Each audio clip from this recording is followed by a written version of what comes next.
परमेश्वर का धन्यवाद करते हैं एक बार फिर आज के सुंदर मौके के लिए जो परमेश्वर ने हमें दिया। हम यहाँ एक साथ इकट्ठा हैं और खुदा का शुक्र करते हैं कि बीते समय परमेश्वर ने हम सबको संभाला, सुरक्षित रखा। हर एक उसके आशीषों के लिए हम धन्यवाद करते हैं। अच्छी स्तुति आराधना के लिए, उसके अभिषेक के लिए, सब बातों के लिए परमेश्वर का धन्यवाद करते हैं। और आज के वचन के लिए भी परमेश्वर का धन्यवाद करते हैं जो अद्भुत तरीके से परमेश्वर ने दिया। और धन्यवाद करती हूँ परमेश्वर के आज के इस वचन के लिए। जब भी हम किसी बच्चे को कोई ट्राई साइकिल या कुछ साइकिल देते हैं तो हम उसको बताते हैं कि उसको चलाना कैसे है ना, उसको सिखाते हैं उसको चलाना कैसे, सही से उसको यूज़ कैसे करना है। ठीक है, ऐसे ही जो वचन परमेश्वर का हमको दिया गया है हमें वो आना चाहिए कि उसको इस्तेमाल कैसे करना है। ठीक है, जो वचन जैसे आदम और हवा को परमेश्वर ने बोला था कि इस गार्डन के तुम सारे वृक्षों के फल तुम खा सकते हो एक्सेप्ट फॉर दैट ट्री, उस एक पर्टिकुलर वृक्ष का तुम्हें फल नहीं खाना। क्लियर था है ना, जो परमेश्वर ने उनको बोला था। जब हम पढ़ते हैं उत्पत्ति 3 अध्याय, उसमें लिखा है कि जब सांप उसके पास आता है, हवा के पास आता है और वो कहता है कि क्या ये सच है कि परमेश्वर ने कहा तुम इस वाटिका के किसी वृक्ष का फल ना खाना। शैतान ने क्या करा, परमेश्वर की उस बात को ट्विस्ट करके हवा के सामने एक क्वेश्चन रखा। ठीक है, हवा कहती है कि स्त्री ने सर्प से कहा इस वाटिका के वृक्षों के फल हम खा सकते हैं, पर जो वृक्ष वाटिका के बीच में है उसके फल के विषय में परमेश्वर ने कहा है कि ना तो तुम उसको खाना और ना उसको छूना, नहीं तो मर जाओगे। परमेश्वर ने छूने के बारे में तो कुछ नहीं बोला था है ना, परमेश्वर ने सिर्फ ये कहा था कि तुम उसे नहीं खाना। ठीक है, क्या करा शैतान ने, जो परमेश्वर का जो वचन उन लोगों के पास पहुंचा था उसने उसी वचन को लेकर एक क्वेश्चन करा और हवा को, शैतान को परमेश्वर के वचन से जवाब देना नहीं आया। ठीक है, उसको वो जवाब देना नहीं आया तो वो उस चीज में स्ट्रांग भी खड़ी नहीं हो पाई। वो कह सकती थी कि हाँ परमेश्वर ने कहा है कि हम इस वृक्ष का फल हमें नहीं खाना, तो हमें नहीं खाना, हम नहीं खाएंगे। उसको स्ट्रांगली उस चीज पे क्या होना चाहिए था, खड़ा होना चाहिए था कि उसने कहा कि परमेश्वर ने जब हमें बोला है नहीं खाना मतलब नहीं खाना। ठीक है, पर वो ऐसा नहीं कर पाई, परमेश्वर के वचन को एज अ वेपन वो यूज नहीं कर पाई है ना, क्योंकि ये जो वचन है वो क्या है, दोधारी तलवार है ना। हम लोगों के भी जीवन में बहुत सारी सिचुएशंस ऐसी आती हैं जिसमें शैतान जो है हमारी ही सिचुएशन को ट्विस्ट करके हमारे सामने रखता है, जिससे कि हम परमेश्वर के वचन को क्या करें, हम गड़बड़ा जाएं। ठीक है, मैं आगे इस चीज़ को एक्सप्लेन करूंगी। अब जैसे कि जब हम मत्ती में हम पढ़ते हैं, जब यीशु मसीह परीक्षा के लिए, जब वो इसमें लिखा है मत्ती 4 अध्याय, तब आत्मा यीशु को जंगल में ले गया ताकि इब्लिस से उसकी परीक्षा हो। वह 40 दिन और 40 रात निराहार रहा, तब उसे भूख लगी। तब परखने वाले ने पास आकर उससे कहा यदि तू परमेश्वर का पुत्र है तो कह दे कि ये पत्थर रोटियां बन जाएं।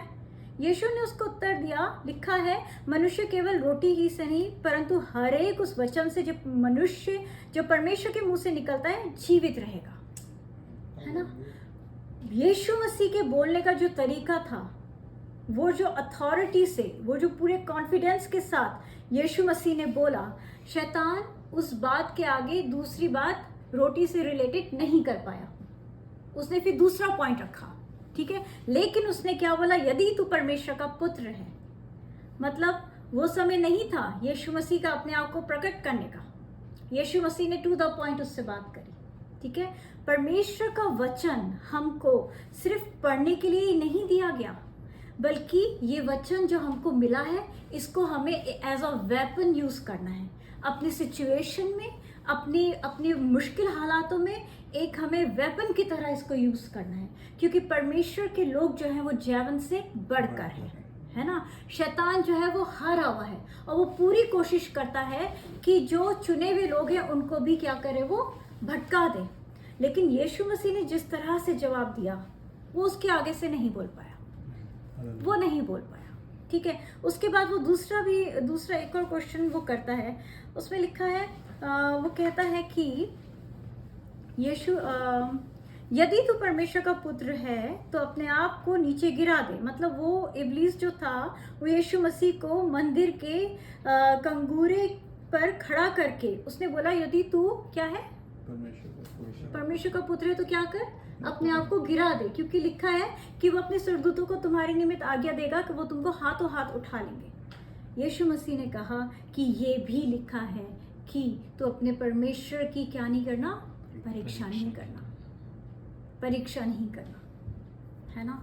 वचन, हर एक बात का जवाब वचन से, हर एक बात का जो वो करा है, जवाब दिया है, वो किससे दिया है, वचन से। तो हमें भी हमारी लाइफ के हर सिचुएशन में हमें क्या करना आना चाहिए, वचन से जवाब देना आना चाहिए। हमें चीज़ों को अवॉइड नहीं करना है। जब तीसरी बार भी वो एक और क्वेश्चन शैतान रखता है, वो कहता है सारी मतलब वैभव वगैरह सब चीज़ें, दुनिया की सब चीज़ें वो दिखाता है यीशु मसीह को, और वो कहता है कि मुझे झुक कर दंडवत कर। तो यीशु मसीह उससे कहते हैं कि हे शैतान दूर हो जा, क्योंकि लिखा है कि तू प्रभु अपने परमेश्वर को प्रणाम कर और केवल उसी की उपासना करना। और उसके नेक्स्ट लिखा है कि शैतान वहाँ से क्या होता है, चला जाता है, भाग जाता है। तभी वचन में लिखा है कि शैतान का सामना करो, वो क्या होगा, वो भागेगा। लेकिन आप शैतान का सामना कैसे करोगे, परमेश्वर के वचन से। जब हम परमेश्वर के वचन को, हमें ये चीज़ आनी चाहिए कि परमेश्वर के वचन को सही तरीके से कैसे उपयोग में लाना है। शैतान की युक्तियों से अनजान नहीं रहना। शैतान क्या झूठ लेकर आ रहा है हमारे जीवन में, क्या चालाकी से वो आ रहा है हमारे जीवन में, क्या चीज़ करने आ रहा है वो हमारे जीवन, उसकी युक्तियों से अनजान नहीं रहना। हमें परमेश्वर के वचन को इतने अच्छे से समझना है, इतने अच्छे से अपने अंदर लेना है कि हम उस हथियार को, हम पूरे टाइम हम तैयार रहें, समय असमय तैयार रहो। हालेलुया। समय असमय तैयार हो। कई बार आपने देखा होगा जब हम रात को सोते, कई बार सुबह जब हम उठते हैं तो बड़े कई बार होता है कि एक अजीब सी घबराहट, एक अजीब से नेगेटिव थॉट्स चलते हैं, एक अजीब सा एक एक एक फियर होता है ना। कई सारी बातें सामने आती हैं। उस समय कुछ नहीं, सिर्फ परमेश्वर का वचन बोल के जाने की जरूरत है। आज का दिन परमेश्वर ने दिया है, उसने अब तक संभाला है, वो आगे भी हमें संभालेगा, है ना। वो अपने लोगों को कभी लज्जित होने नहीं देगा, है ना। डर के आत्मा परमेश्वर ने हमको भय का आत्मा नहीं दिया, प्रेम, सामर्थ और संयम का आत्मा दिया है। तो डर के आत्मा मैं तेरे को भगाता हूँ, मैं तुझे रिब्यूक करती हूँ यीशु के नाम से। हमें ऐसे बोलने की जरूरत है ना। अपने हर एक नेगेटिव, हर एक कमजोर विचार, जो भी चीज हमारे सामने आती है, परमेश्वर के वचन से हमको सामना करने की जरूरत है। अगर कोई आपको क्रिटिसाइज भी करता है, उसके लिए भी परमेश्वर के वचन को हथियार की तरह लेने की जरूरत है कि युद्ध तो परमेश्वर का है, मुझे इन लड़ाई झगड़ों में पड़ने की जरूरत नहीं है। समझ रहे हैं, युद्ध किसका है, परमेश्वर का है। मुझे इसहाक का अच्छा लगता है कि वो जब भी वो कुएं खोदते थे, फिलिस्तीनी आते थे, उस पर कब्जा कर लेते थे, वो वहां से चला जाता था। उसने झगड़ा नहीं करा, अपने आप को लड़ाई झगड़ों में नहीं फंसाया, लेकिन परमेश्वर ने उसको छोड़ा नहीं, किसी भी भली वस्तु की घटी होने नहीं दी, है ना। हालेलुया। हमारे जीवन में बहुत सारी ऐसी चीज़ें होती हैं। वचन में लिखा है, याकूब में जब हम पढ़ते हैं, जेम्स याकूब, उसका मैं निकालती हूँ बाइबल में, हाँ, याकूब उसका 2 अध्याय और उसकी 19 आयत में लिखा है कि तुझे विश्वास है कि एक ही परमेश्वर है, तू अच्छा करता है। दुष्ट आत्मा भी विश्वास रखते और थरथराते हैं। हालेलुया। दुष्ट आत्माओं को भी पता है यीशु मसीह कौन है। जब यीशु मसीह चंगाई देते थे, दुष्ट आत्मा को भगाते, निकालते थे, कोड़ियों को चंगा करते थे, जब भी वो दुष्ट आत्मा को निकालने के लिए जाते थे, दुष्ट आत्मा पहचान जाती थी कि ये परमेश्वर का पुत्र है, लेकिन यीशु मसीह उनको बोलने नहीं देते थे, है ना। यीशु मसीह उनको बोलने नहीं देते थे। दुष्ट आत्मा को भी पता है, वो वचन भी अच्छे से जानता है ना। तो उसको पता है कि कब हम जो हैं परमेश्वर के वचन को स्ट्रांगली लेकर खड़े हैं और कब हम उसमें मिलावट कर रहे हैं, या कब हम उसमें क्या है, डामाडोल उसमें खड़े हैं। मतलब बोल तो रहे हैं पर पूरे विश्वास से नहीं बोल रहे, है ना। ठीक है, डॉक्टर ने बोला ये बीमारी है, ये चीज़ है, ठीक है, मैं विश्वास करती हूँ, उसके कोड़े खाने से मैं चंगी हूँ, लेकिन फिर भी अंदर जो है अभी भी वो खौफ है, वो डर है, वो इनसिक्योरिटी है, अब क्या होगा, व्हाट नेक्स्ट। नहीं, जब आप परमेश्वर पे भरोसा रख रहे हो अपनी चंगाई के लिए तो संपूर्ण मन से रखो। Hallelujah. क्योंकि परमेश्वर को जो चीज छूती है वो हमारा विश्वास है। विश्वास बिना परमेश्वर को प्रसन्न करना अनहोना है। यीशु मसीह ने बहुत से लोगों के विश्वास के अनुसार उनके जीवन में कार्य किया। Hallelujah. हमारा विश्वास क्या है? हमारा विश्वास अपनी चीजों को लेकर हम कैसे एक्ट और रिएक्ट करते हैं, है ना। यूसुफ बहुत ही समझदार एक वो व्यक्ति था। वो उसके जीवन में जो भी उतार चढ़ाव हुआ, जो भी बुरा उसके जीवन में हुआ, लेकिन वो समझ सका कि इसमें जो है वो परमेश्वर की बड़ी योजना थी। उसने इस चीज को पहचाना। अगर यूसुफ अपने भाइयों के साथ कुछ गलत करता या उनको तकलीफ में देखकर उनको इग्नोर भी करता तो भी कोई उसको दोषी नहीं ठहराता। भाई उन लोगों ने उसके साथ बुरा किया था, उसने क्या करा? उसने भी इग्नोर ही करा है। लेकिन बाइबल हमें बताती है बुराई नहीं करना, है ना, भलाई से बुराई को जीतो। Hallelujah. अपने विरोधियों के लिए प्रार्थना करो, जो तुम्हें सताए उन्हें तुम आशीष दो।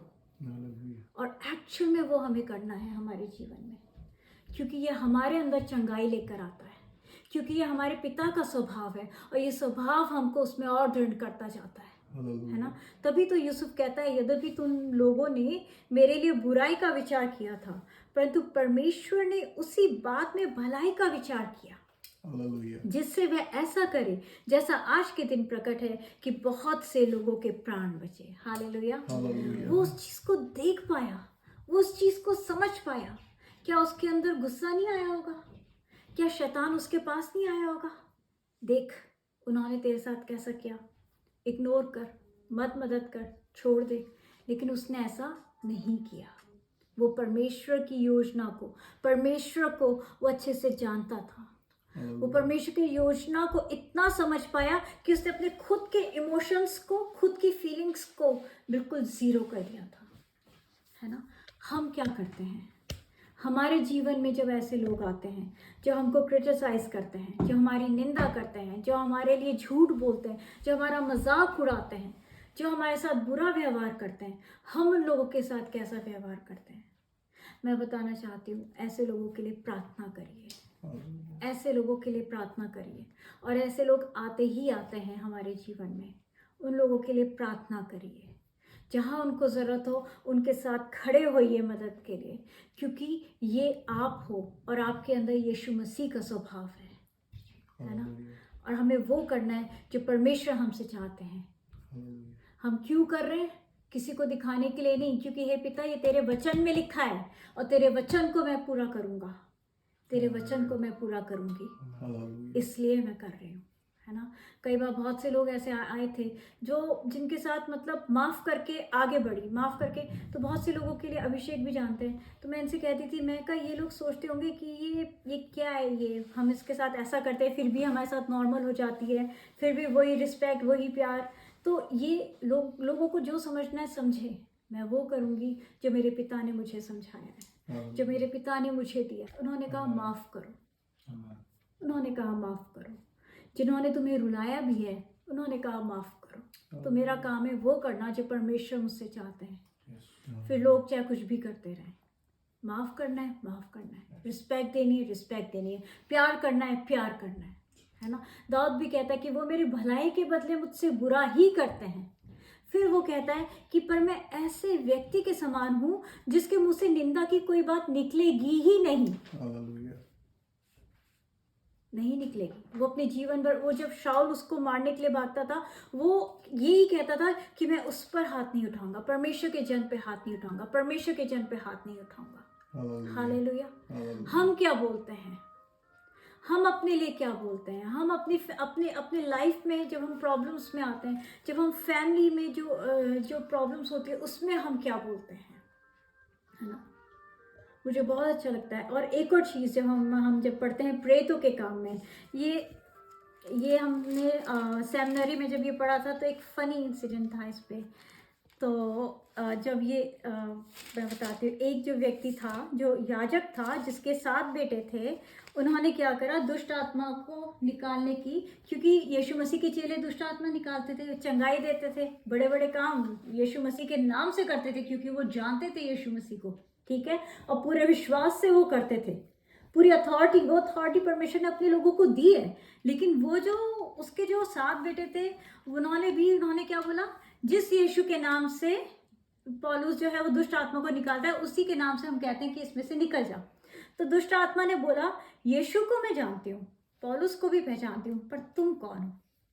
और जो वो दुष्ट आत्मा थी वो उन 7 के ऊपर टूटती है और उनको मार पीट के और बिल्कुल अधमरा सा करके उनको छोड़ देती है, ठीक है, वो भाग जाते हैं वहां से, ठीक है। दुष्ट आत्माएं पहचानती हैं, दुष्ट आत्माएं परमेश्वर के वचन को पहचानती हैं। दुष्ट परमेश्वर के वचन को पहचानता है।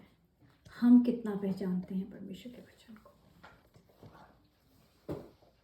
जो अथॉरिटी, जो अधिकार परमेश्वर ने हमको दिया है, क्या उस अधिकार का सही उपयोग हम करते हैं? क्या वो सही उपयोग हम अपने जीवन में, हम अपने परिस्थितियों में हम कर रहे हैं?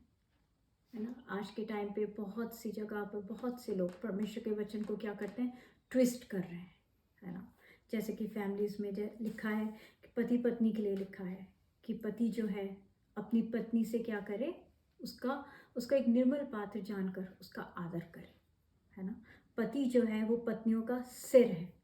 बहुत से हस्बैंड्स जो हैं इस चीज़ को गलत तरीके से लेके अपनी वाइफ्स को इतना दबाते हैं कि उनकी पर्सनैलिटी ही क्रश कर देते हैं कि नहीं, ये बाइबल में लिखा है, मैं तुम्हारा सिर हूँ, तुम्हें मुझे सबमिट करना है ना। बाइबल में लिखा है कि सबमिट योर हस्बैंड्स, वाइफ्स के लिए लिखा है ना, कि उनको तुम सबमिट करो।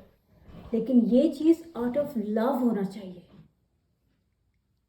ये जो चीज़, ये जो एक रिलेशन है, ये कैसा होना चाहिए? प्यार से भरा रिलेशन है, प्यार में आपको करना है। उसमें बहुत, मैं आज ये चीज़ को मैं पढ़ रही थी, इस वचन को पढ़ रही थी, लेकिन इस वचन में भी लोग अपनी चीज़ों को ले लेते हैं और बाकी चीज़ों को क्या करते हैं, छोड़ देते हैं। वचन में लिखा है कि परमेश्वर के इस वचन में से कुछ भी ना बढ़ाना है ना घटाना है, जो जैसा है आपको वैसा बोलना है, ठीक है। हे पतियों अपने अपने पति के ऐसे अधीन रहो जैसे प्रभु के, क्योंकि पति पत्नी का सिर है, जैसे कि मसीह कलीसिया का सिर है। पति क्या है? पत्नी का सिर, जैसे कि मसीह कलीसिया का सिर है। तो इस चीज़ को लेकर हस्बैंड वाइफ में बहुत से मैंने ऐसे हस्बैंड्स को देखा है जो अपनी वाइफ्स को पर ओवर रूल करते हैं, ठीक है। और बहुत सी वाइफ्स को भी मैंने देखा है कि हम क्यों सबमिट करें। ये मत सोचो कि तुम हमको क्या करोगे, दबा दोगे या ऐसे करोगे। क्या है ये रिलेशंस में एक तरह की दरार, एक तरह की मिसअंडरस्टैंडिंग शैतान ने बहुत सी फैमिलीज में भरी हुई है, बहुत सी फैमिलीज में भरी। अगर परमेश्वर ने जो करा, उसमें लिखा है कि जैसे यीशु मसीह ने अपने आप को कलीसिया के लिए दे दिया, ऐसे ही पति को भी अपने आप को देना है, अपने आप को देना है ना। जैसे मसीह ने कलीसिया को प्यार करा, ऐसी पतियों को भी अपनी वाइफ्स को प्यार करना है, उन पे अधिकार ऐसे ओवर रूल नहीं करना। आप एक होते हो तो ये परमेश्वर की ओर से है, ये प्यार का रिलेशन है ना। नीति वचन में लिखा है, एक भली पत्नी के लिए लिखा है कि वो जीवन भर अपने पति के साथ कभी बुरा व्यवहार नहीं करती। पति के लिए लिखा है कि उसके मन में उसकी पत्नी के प्रति विश्वास है ना। भले ही कोई उसको समझे नहीं समझे, उसको विश्वास है कि मेरी पत्नी जो है, जो मेरी देह का एक अंग है, वो मुझे समझेगी।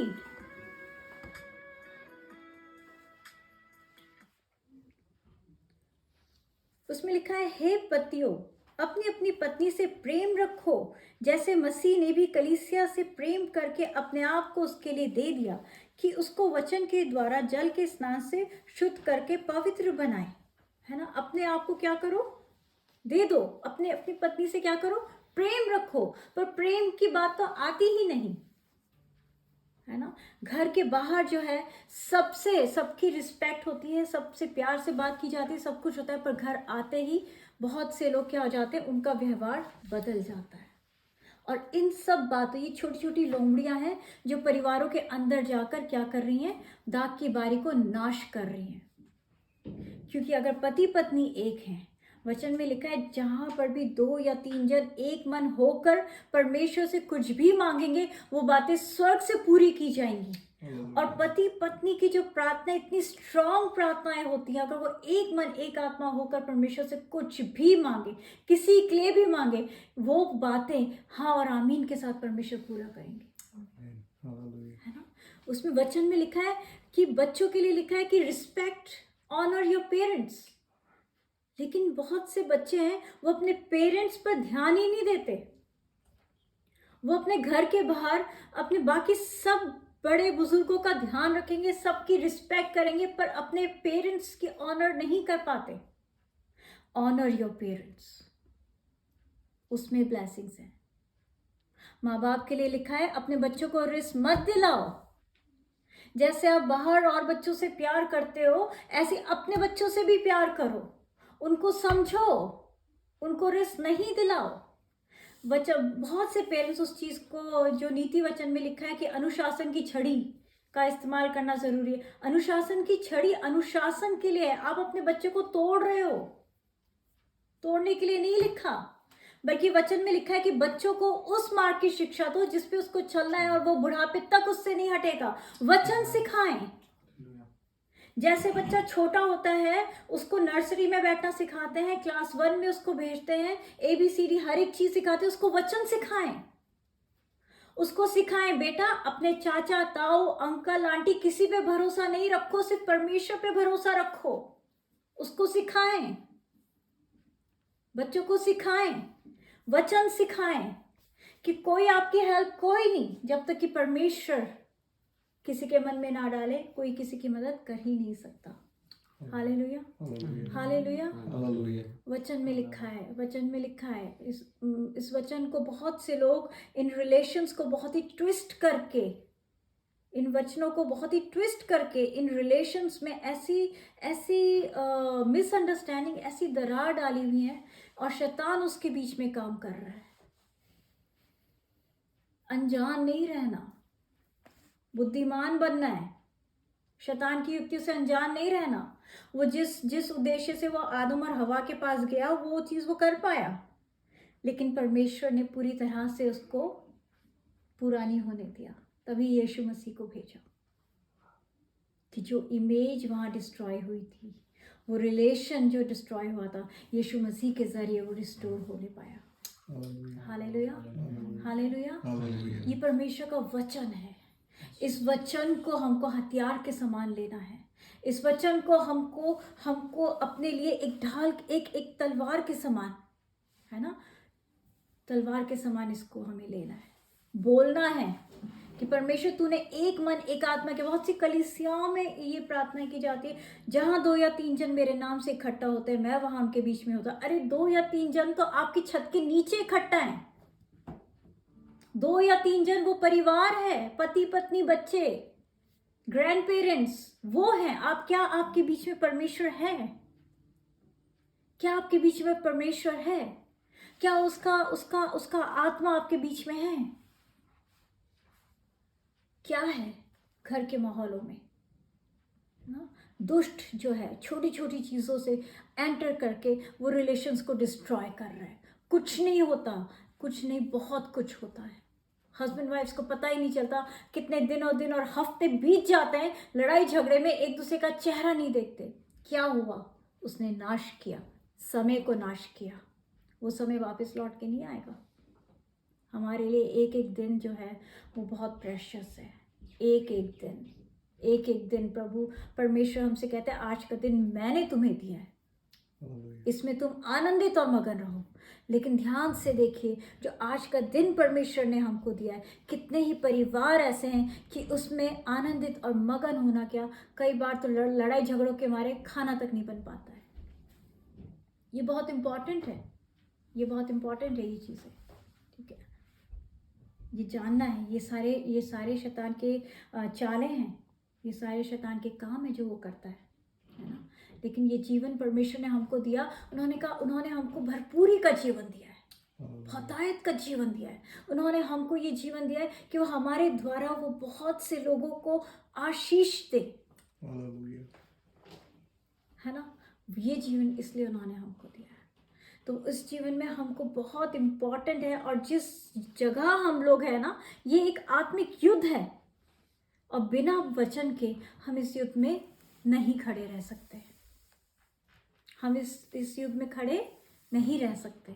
हमारे यहाँ पर आने के लिए भी हमारे पास क्या था? सिर्फ परमेश्वर ने वचन दिया था, सिर्फ परमेश्वर ने वचन दिया था कि वो हमको प्रॉमिस लैंड लेके जाएंगे। बहुत लोगों ने डिस्करेज भी करा, है ना, बहुत सारी प्रॉब्लम्स आए, लेकिन उस वचन को हम लेकर थामे रहे। Hallelujah, hallelujah, hallelujah, hallelujah. जब परमेश्वर ने कहा है कि वो हमें क्या करेंगे, कि हमें कभी भी किसी भली वस्तु की घटी नहीं होगी, तो मतलब घटी नहीं होगी, घटी नहीं होगी। परमेश्वर ने कहा है, जो योजनाएं मैं तुम्हारे लिए बनाता हूँ, तुम्हारे लाभ के, तुम्हारी हानि के लिए नहीं है। अगर उस चलते दौरान अगर हमें कुछ प्रॉब्लम्स भी आ रही हैं, तो उस प्रॉब्लम्स में भी हमें क्या करना है? परमेश्वर के वचन को ही पकड़े रहना है, क्योंकि जिसने हमसे वायदा किया है वो झूठा नहीं है। परमेश्वर ने कहा, मैं मनुष्य नहीं कि झूठ बोलूं। हमें उसके वायदे को पकड़े रहना है। जब यीशु मसीह ने अपने चेलों से कहा, आओ हम पार चलें, मतलब पार चलें, पर बीच में तूफान भी आया था उस नदी को क्रॉस करने के टाइम पे, है ना। जब परमेश्वर हमसे कुछ प्रॉमिस देते हैं, हमें कुछ कहते हैं, बीच में बहुत सारी प्रॉब्लम्स भी आती हैं, लेकिन उस प्रॉब्लम में भी हमें बोलते रहना है कि परमेश्वर हमारे साथ है, वो हमारे साथ हमारे नाव में, हमारी नाव डूबेगी नहीं, हम नाश नहीं होंगे, हम दोबारा खड़े होंगे, और परमेश्वर हमको जीवन से बढ़कर बनाएगा। हालेलुया। वचन बोलना है, वचन बोलना है, वचन बोलना है, एक एक एक हथियार के समान इसको बोलते जाना है, जब तक कि आपके अंदर यीशु मसीह की वो शांति से आप भर नहीं जाओ। हालेलुया। वचन बोलना है, जब तक बोलना है, जब तक कि वो सारे डाउट्स जो शैतान आपके अंदर डाल रहा है, जब तक कि वो सारे फियर जो वो आपके अंदर डाल रहा है, वो इनसिक्योरिटी जो वो आपके अंदर डालने की कोशिश कर रहा है, जब तक कि वो आपके पास से चला ना जाए। हालेलुया। वचन बोलना है, एक के बाद एक के बाद एक के बाद एक वचनों को बोलते जाना है। हालेलुया। Hallelujah, hallelujah. हालेलुया। हमें बोलना है इन वचनों को, जो बहुत ज़रूरी है, जो बहुत ज़रूरी है ना। जब जब मूसा के टाइम पे जब परमेश्वर ने मूसा को बोला कि कुछ लोगों को भेज कनान देश में, उस देश में जिसे मैं इनको देने जा रहा हूँ, कि वो उसको देख कर आए, है ना। परमेश्वर ने क्या बोला? वो देश जिसे मैं उनको क्या करने जा रहा हूँ? देने जा रहा हूँ। क्लियर वर्ड था, है ना। वो 40 दिन वहाँ पर रुक कर आए, ठीक है। और जब वो आए तो 10 लोगों ने वहाँ के लिए बोला कि वो तो ऐसा देश है जैसा आपने बताया था, वो वैसे ही है, दूध और नदी की धाराएं वहाँ पर बहती है, और बहुत ही उपजाऊ देश है, बहुत ही अच्छा देश है। लेकिन वहाँ पर क्या रहते हैं? अनाक वंशी रहते हैं। वहाँ पर कौन रहते हैं? अनाक वंशी रहते हैं। हम उनके सामने किसके समान है? टिड्डियों के समान हैं। तो उन्होंने उसके साथ साथ एक अपना फियर दिखाया। उन्होंने परमेश्वर के इस वचन को वो बोला नहीं जो परमेश्वर ने बोला था। परमेश्वर ने साफ बोला था कि वो देश में उनको दिए जाता हूँ। पहली चीज, अनाक वंशी रहते हैं जो बड़े बड़े मतलब वो थे, जाइंट्स थे, ठीक है। ऐसी जगह पर 40 दिन रहकर जिंदा वापस लौटना, ये अपने में गवाही थी, है ना, कि तुम उन लोगों के बीच में तुम रहे, छुपे हुए रहे, कहीं ना कहीं से तो दिख सकते थे, लेकिन परमेश्वर ने उनको उनके बीच में भी छुपाए रखा। वो ना केवल वो जिंदा लौटे, बल्कि वहां से वो अंगूर वगैरह भी लेकर आए, है ना। तो वो एक उनको खुश होकर आना चाहिए था कि हम ऐसे देश से होकर आए हैं, हम जिंदा आए हैं, चलो हम ये परमेश्वर के नाम से दोबारा उस जगह को लेते हैं जो परमेश्वर ने हमें दी। लेकिन उन्होंने क्या करा? उसके जस्ट ऑपोजिट, जो उनके अंदर उनके इमोशंस थे, जो उन्होंने देखकर जो डर उनके अंदर आया था, उसके हिसाब से उन्होंने एक्ट और रिएक्ट करा। उसमें लिखा वो पूरी रात रोते रहे, वो बुड़बुड़ाते रहे। परमेश्वर ने कहा इतने आश्चर्य कर्म दिखाने के इनके बीच में मैंने करे, उसके बाद भी इन्होंने मुझ पर भरोसा नहीं किया। लेकिन कालेब और यहोशू 2 जने ऐसे थे, उन्होंने कहा निसंदेह हम उस जगह पर हम उसको जीत सकते हैं। हालेलुया। Hallelujah, hallelujah. हम पढ़ते हैं गिनती उसका 14 अध्याय उसकी 24 आयत में, जब परमेश्वर कालेब के लिए कहते हैं, वो परमेश्वर कहते हैं कि परंतु इस कारण कि मेरे दास कालेब के साथ और ही आत्मा है और उसने पूरी रीति से मेरा अनुकरण किया है, मैं उसकी उस देश में जिसमें वह हो आया है, मैं उसको वहां पहुंचाऊंगा और उसका वंश उस देश का अधिकारी होगा। हालेलुया। ये परमेश्वर ने क्या करा, उसको एक उसके लिए एक प्रॉमिस बोला, एक वचन बोला, और उसके 40 साल के बाद जो उस जगह पर आते हैं, हम पढ़ते हैं यहोशू 14 अध्याय, उसमें लिखा है जब यहोवा के दास मूसा ने, कालेब कहता है कि जब यहोवा के दास मूसा ने मुझे इस देश का भेद लेने के लिए भेजा था, तब मैं 40 वर्ष का था और मैं सच्चे मन से उसके पास संदेश ले आया, और मेरे साथी जो मेरे संग गए थे उन्होंने तो प्रजा के लोगों का मन निराश कर दिया था, परंतु मैंने अपने परमेश्वर यहोवा की पूरी रीति से बात मानी। तब उस दिन मूसा ने शपथ खाकर मुझसे कहा था कि तूने पूरी रीति से मेरे परमेश्वर की बातों का अनुकरण किया है, इस कारण निसंदेह जिस भूमि पर तूने अपने पांव तू धर आया है वे सदा के लिए तेरा और तेरे वंश का भाग होगा। वो कहता है हालेलुया, वो कहता है मतलब 40 साल वो कहता है। और अब देख, जब यहोवा ने मूसा से ये वचन किया था तब से 45 वर्ष हो चुके हैं, जिनमें इस्राएली जंगल में घूमते फिरते रहे। उनमें से यहोवा ने अपने कहने के अनुसार मुझे जीवित रखा और अब मैं 85 वर्ष का हूँ। मैं कितने साल का हूँ? 85 वर्ष का, 85 इयर्स का। मतलब वो 40 साल वो जो नहीं, अभी वो 85 इयर्स का वो बूढ़ा व्यक्ति हो गया, ठीक है ना। और जितने साल वो जंगल में रहा, उसने एक एक करके अपने लोगों को उसने देखा कि अरे वो मेरा वो दोस्त वो मर गया, वो भाई उसकी डेथ हो गई, उसकी डेथ हो गई, उसकी डेथ हो गई, क्योंकि उस वंश के उस जनरेशन के, नॉट वंश के, उस जनरेशन के जितने लोग थे वो सारे जंगल में मारे गए थे। उन 40 सालों में वो सारे लोग मारे गए थे। लेकिन क्योंकि कालेब ने परमेश्वर के उस वचन को पकड़े रखा, उसने अपने आप को निराश होने नहीं दिया, उसने अपने आप को डिसहार्टेड नहीं होने दिया, उसने अपने औजारों को शार्प रखा, उसने अपने आप को बिल्कुल चार्ज अप रखा।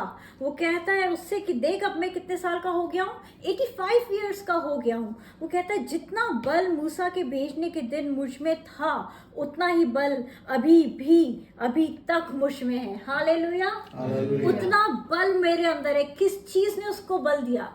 उसके खाने पीने से की बात नहीं है, ये परमेश्वर के वचन ने उसको बल दिया है। परमेश्वर के वचन ने उसको बल दिया है ना। क्या शैतान उसके पास नहीं आया होगा? क्या उसको निराश करने के लिए नहीं आया होगा? क्या वो दुख की घड़ी से नहीं गुजरा होगा? गुजरा होगा, लेकिन उसने वो चीज परमेश्वर के वचन में आने नहीं दी। परमेश्वर के वचन से वो अपने आप को बोलता रहा होगा, निसंदेह मैं एक दिन उस जगह जाऊंगा, निसंदेह मैं उस जगह जाऊंगा, ये इसी शरीर में होकर जाऊंगा। परमेश्वर मेरे बल को घटने नहीं देंगे। परमेश्वर मेरा बल, वो मेरा सामर्थ, वो मेरी ढाल है। निसंदेह मैं वहां पर पहुंचूंगा। हालेलुया। ये है परमेश्वर का वचन। हमको अपने बच्चों के लिए, अपने परिवार के लिए, अपने रिलेशंस के लिए, अपने फाइनेंस के लिए, अपने बिजनेस के लिए, अपनी स्टडीज के लिए, जॉब के लिए, लाइफ पार्टनर्स के लिए हमें परमेश्वर के सामर्थ्य वचनों को बोलते जाना है। हालेलुया। हमें कमजोर शब्दों को बोलना ही नहीं है। हालेलुया। हालेलुया। वो कहता है कि उतना बल आज भी मुझ में है, युद्ध करने या भीतर बाहर आने जाने के लिए जितनी उस समय मुझ में सामर्थ थी उतनी ही अब भी मुझ में सामर्थ है। हालेलुया। और जब हम इसमें आगे पढ़ते हैं, वो पहाड़ जहाँ पर वो होकर आया था उसी जगह वो जाता है, वो जीतता है और उसका अधिकारी बनता है। हालेलुया। हालेलुया। ये है परमेश्वर पर भरोसा करने वालों के लिए, उससे प्रार्थना करने वालों के लिए कोई भी कार्य असंभव नहीं। कोई भी कार्य असंभव नहीं है ना। करने वाले हम नहीं है, कौन है? यीशु मसीह। परमेश्वर का वचन जो हमें सामर्थ देता है, Hallelujah. परमेश्वर का वचन जो हमें हिम्मत देता है। लेकिन क्या हम उसके उन वचनों को सही तरीके से उपयोग में लेकर आ रहे हैं? हमें लेकर आना है। देखो, दाऊद अपने आप के लिए बोलता रहा कि मैं शाऊल पे हाथ नहीं उठाऊंगा, हाथ नहीं उठाऊंगा। उस गुनाह से वो बचता रहा। उसने अंत तक शाऊल पे हाथ नहीं उठाया। Hallelujah. बोलते जाना है, मेरा शरीर पवित्र आत्मा का मंदिर है, मेरा शरीर पवित्र आत्मा का मंदिर है। ओ पवित्र आत्मा के दानों वरदानों से उसने मुझे भरा है। प्रभु ने कहा, मेरे पिता ने कहा कि तुम पवित्र बनो जैसा मैं पवित्र हूँ। Hallelujah. Hallelujah. पवित्र बनो जैसा मैं पवित्र हूँ। मेरी आंखों में वो पवित्रता है, Hallelujah. मेरे सोच विचारों में वो पवित्रता है। Hallelujah. हालेलुया। Hallelujah. बहुत ज़रूरी है कि परमेश्वर के उन वचनों को एज अ सोड हमें लेके चलना है, क्योंकि हम जहाँ पर हैं वहाँ पर जो हमारा दुष्ट है वो रुकेगा नहीं। वो एक के बाद एक बार करता जाएगा, लेकिन परमेश्वर ने तभी हमको दो धारी तलवार दी है। Hallelujah. हालेलुया। Hallelujah. बहुत शार्प, बहुत सामर्थी है उसका वचन, बहुत सामर्थी है उसका वचन। दिल दिल गुर्दों गुर्दों को चीर देता है। हालेलुया। Hallelujah. हालेलुया। Hallelujah. तभी लिखा है, तुम शैतान का सामना करो, वो भागेगा। ऐसे ही नहीं लिखा, ऐसे ही नहीं खड़े हो सकते आप। मैं कहता हूँ तू यहाँ से निकल जा तो वो निकल जाएगा, दुष्ट नहीं। वचन से बोलो। अगर आप एक जने भी हो और अगर आप परमेश्वर के वचन को लेकर खड़े हो, तो मैं बताना चाहती हूँ, इलाइशा ने जैसे बोला गेहजी के लिए कि परमेश्वर इसकी आंखों को खोल दे कि ये देख सके। अग्नि में स्वर्गदूतों का पूरा बाड़ा था उस पहाड़ के चारों ओर, उनके प्रोटेक्शन के लिए। जब हम परमेश्वर के वचन को लेकर खड़े होते हैं तो पूरा स्वर्ग हमारे साथ होता है, Hallelujah. उसका Yes, पूरा Lord. सामर्थ हमारे साथ होता है। Hallelujah. वो खुदा बाप हमको गिरने नहीं देगा, Hallelujah. चाहे हम कैसी भी तराई से होकर जाए, चाहे हम आग से भी होकर गुजरे, वो खुदा बाप हमको जलने नहीं देगा। Hallelujah. हालेलुया। Hallelujah. क्योंकि वो हमारी ढाल है, Hallelujah. वो हमारी ढाल है। कई बार होता है, परमेश्वर कैसे होगा मुझे नहीं पता, आपके हाथ में मैं सौंप रही हूँ, आपके हाथ में मैं देता हूँ, आप सहायता करिए। Hallelujah. परमेश्वर करते हैं, है ना। बोलने की ज़रूरत है, बोलने की ज़रूरत है। अपने घरों में हाथ उठाकर बोलने की ज़रूरत है कि यीशु मसीह एक स्वर्गीय माहौल हमारे घर में हो जाए, एक प्यार भरा माहौल, एक अच्छी अंडरस्टैंडिंग वाला माहौल, जहाँ पर हम एक दूसरे से बढ़कर एक दूसरे की चिंता करें, उनसे प्यार करें, क्योंकि ये है जो परमेश्वर हमारे लिए हमसे चाहते हैं। Hallelujah. हालेलुया। Hallelujah. मैं परमेश्वर का एक बार फिर धन्यवाद करती हूँ उनके अद्भुत समय के लिए जो परमेश्वर ने हमको दिया है ना। और जितना हम परमेश्वर के वचन को जानेंगे उतना ही हम बोल्ड प्रेयर कर पाएंगे, है ना। उतना ही हम बोल्ड प्रेयर, जैसे कालेब ने कहा, मुझे वो पहाड़ दे। वो यीशु से कहता है, मुझे वो पहाड़ दे, क्योंकि उसको लेने की आज भी मुझ में सामर्थ है। हालेलुया। Hallelujah. मुझे वो पहाड़ दे, है ना। जो परमेश्वर ने आपके जीवन के लिए बोल दिया है, कैसे होगा वो परमेश्वर का काम है। Hallelujah. हमारा काम है बस परमेश्वर के वचन को बोलते हुए जाना, वचन को बोलते हुए जाना। हालेलुया। हालेलुया। मैं फिर से परमेश्वर का धन्यवाद करती हूँ इस समय के लिए जो उन्होंने हमको दिया। और आने वाले दिनों में जो भी सिचुएशन हो, परमेश्वर के वचन को एक तलवार की तरह इस्तेमाल करना है। डरना नहीं है, कमज़ोर नहीं पड़ना है, क्योंकि जहाँ परमेश्वर का वचन है वहाँ उसका सामर्थ है। Hallelujah. हालेलुया। Hallelujah. आप सबको जय मसीह की। जय मसीह।